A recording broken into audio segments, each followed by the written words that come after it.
Mga kahuan, panoorin ang video na ito upang alamin ang pinaka-latest na balita tungkol sa lagay ng panahon at bagyo. Update today.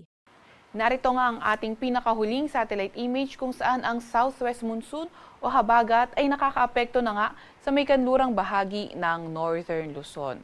Although sa ngayon wala naman tayong inaasahan ng mga pangmalawakang at pangmatagalan ng mga pag-ulan dulot ng southwest monsoon. Pero patuloy pa nga rin ang epekto ng mga localized thunderstorms sa malaking bahagi ng ating bansa.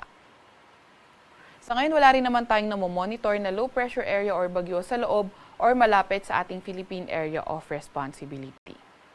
Para naman sa lagay ng panahon ngayong araw, inaasahan nga natin sa Metro Manila at buong Luzon yung bahagyang maulap hanggang sa maulap na papawirin at mga tsansa pa rin ng mga thunderstorms pagdating ng hapon hanggang sa gabi.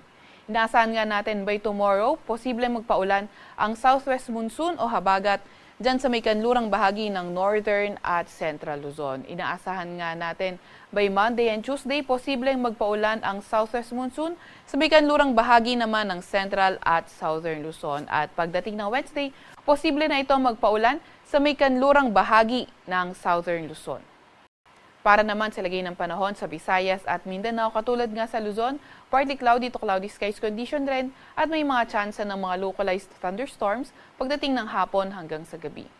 Inaasahan nga natin na yung ganitong klaseng panahon ay posibleng magpatuloy hanggang Lunes at pagdating nga ng Tuesday, posibleng magpaulan ng habagat sa may kanlurang bahagi ng Visayas at pagdating ng Wednesday, sa may kanlurang bahagi ng Visayas pati na rin ng Mindanao area. So dahil nga good for 5 days sa ating forecast, may tsansa pa itong magbago, kaya patuloy pa rin tayong mag-antabay sa mga ilalabas na update ng Pag-asa.